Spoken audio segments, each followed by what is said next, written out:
Allah kita adalah api yang menghanguskan. Ketika kita merindukan revival, lawatan Tuhan, maka api Tuhan itu ketika menyambar turun, yang terjadi harus seperti ini, yaitu kehancuran hati karena pertobatan atas perbuatan-perbuatan dosa kita. Bertobat benar-benar, dan Tuhan akan menghanguskan kedagingan. Sifat-sifat manusia lama itu dibakar habis seluruhnya. Shalom Bapak Ibu saudari terkasih, sidang jemaat yang dikasihinya. Saudaraku, di dalam Ibrani pasal yang ke-12, ayat yang ke-29, ada satu ayat singkat. Bunyinya demikian.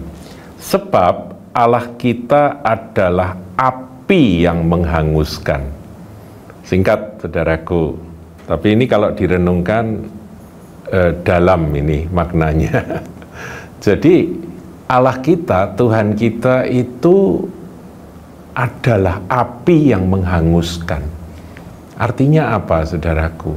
Ya, kalau saudara membayangkan ada api yang membakar, yang menghanguskan, seperti itulah kehadiran Tuhan. Jadi kalau kita merindukan lawatan Tuhan, hal ini juga harus kita terima, bahwa lawatannya itu adalah seperti api yang menghanguskan. Nah, yang dihanguskan itu apa? Nah, saudara ya, kita perlu dalami, saudara. Nah, kita lihat Mazmur 51. Ini adalah perikop pengakuan dosa dari Daud ketika dia bertobat dan kemudian dia menuliskan akan nyanyian pengakuan dosa ini, pertobatan dari Daud.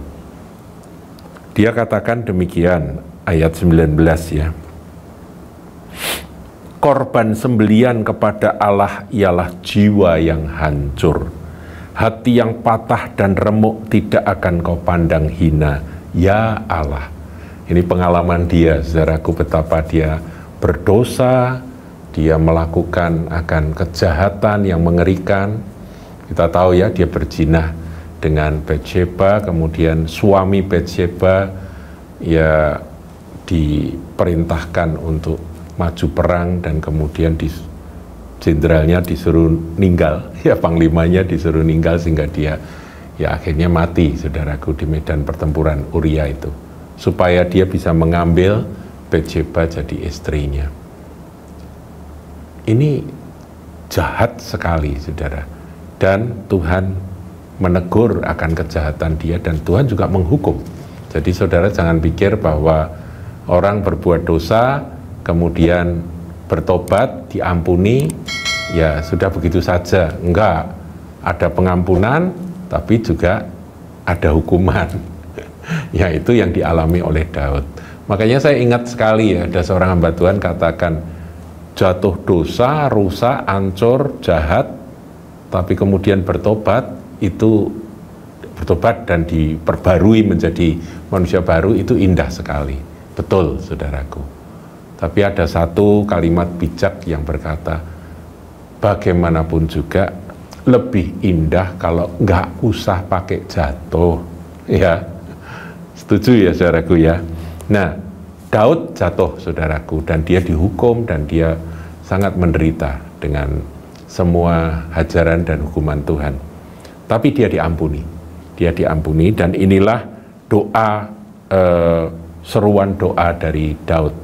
Korban sembelian kepadamu ialah jiwa yang hancur.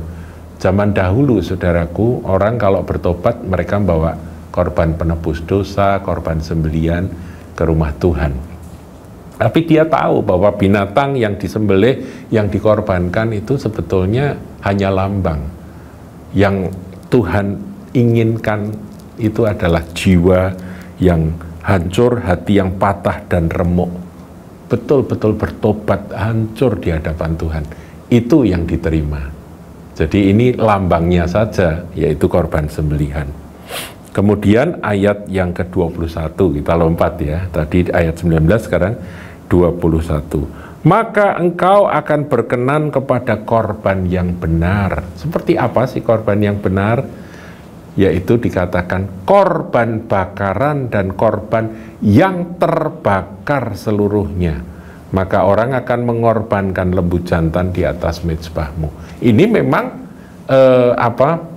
satu tindakan pengorbanan dari binatang yang disembelih, yang kemudian dibakar, saudaraku. Nah, untuk dibakar tentunya ada api ya, yaitu api di mezbah korban bakaran itu.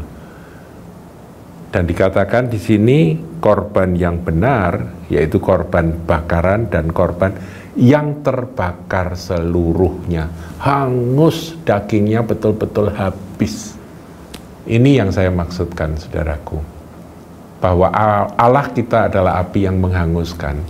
Ketika kita merindukan revival, lawatan Tuhan, maka api Tuhan itu ketika menyambar turun, yang terjadi harus seperti ini, yaitu kehancuran hati karena pertobatan atas perbuatan-perbuatan dosa kita.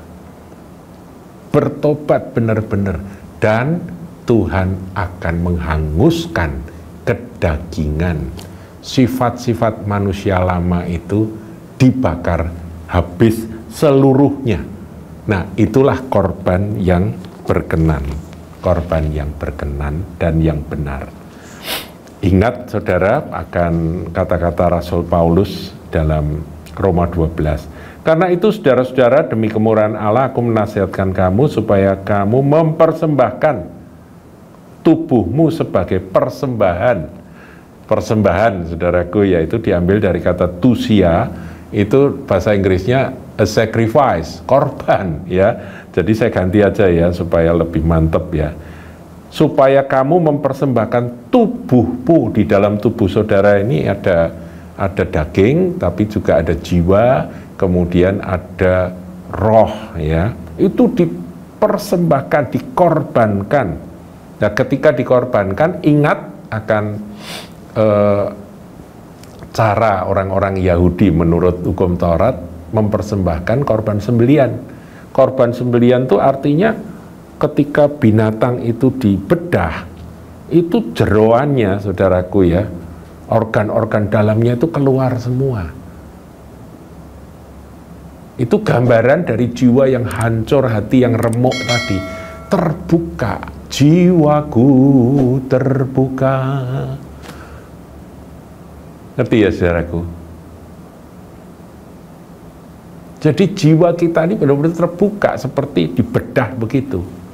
Nggak ada yang ditutup-tutupi. Inilah aku Tuhan dengan segala kelemahanku dan segala kesalahanku, segala dosaku. Terbuka, itu hancur di hadapan Tuhan dalam pertobatan. Kemudian tubuh ini ada kedagingan, sifat-sifat daging.